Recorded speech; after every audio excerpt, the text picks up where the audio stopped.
ఎక్కడి నుంచి వచ్చింది సంచి? ఏ ఊరు మీది? మల్లెపల్లి. ఏడు మనపర్తి. ఇది ఎట్లా వచ్చింది మరి? ఎట్లా పంపించింది మీ నాన్న? ట్రాన్స్పోర్ట్. ఎప్పుడు వచ్చింది?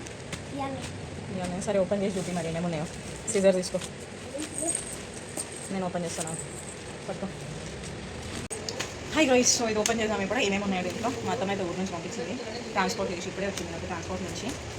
సో దీంట్లో ఏమేమి ఉన్నాయో ఓపెన్ చేద్దాము.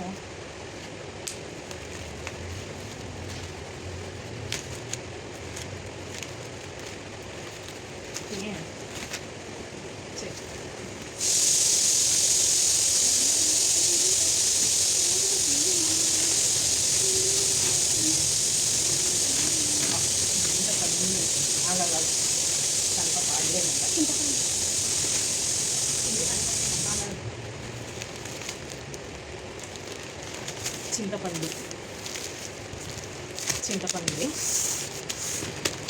ఇదంతా కనుక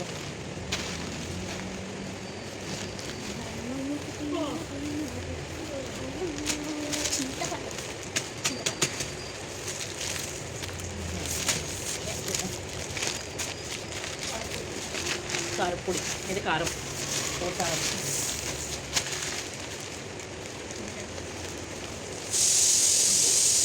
చింతకాయ చట్నీ కవర్లో పంపిస్తుంది.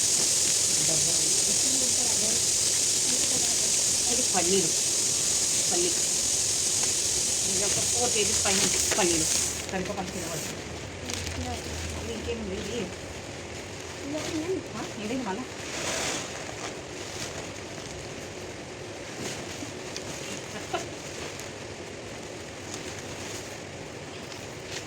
ఇది రాగులు. నాకు తెలుసు, రాగి జావా. రాగులు 5.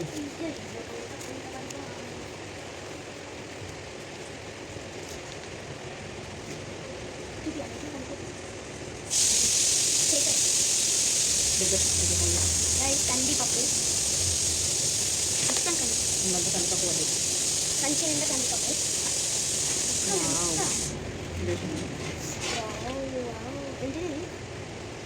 రాగులు పంపించింది. ఇంకా కొంచెం కందిపప్పు. ట్రాన్స్పోర్ట్ అటు ఇటు అవుతుంటుంది కాబట్టి కొంచెం కందిపప్పు అయితే కొంచెం లైట్గా మిక్స్ అయింది దీంట్లో, చాలా లైట్గా పైన మాత్రమే. మీకు చూడండి రాగులు అండ్ చూడండి కందిపప్పు. ఇదంతా కందిపప్పు పంపించింది. సో ఇది మాకు వచ్చిన పార్సల్ ఈరోజు. మా అత్తయ్య పంపించింది ఊరు నుంచి మా కోసము. సో అలాగే రైస్ బ్యాగ్ కూడా వేసింది అనమాట. సో ఎవ్రీ ఇయర్ మాకైతే మా అత్తమ్మనే పంపిస్తుంది. ఊరు నుంచి వస్తాయి మాకు రైస్ అనేది. బియ్యము పొలంలో నుంచి పంపిస్తారనమాట, పంట నుంచి, పంట బియ్యము. ఇప్పుడు అయితే చూసి ఇది కూడా పంటది, ఫ్రెష్, ఎలాంటి కల్తీ లేని కందిపప్పు. బాయ్.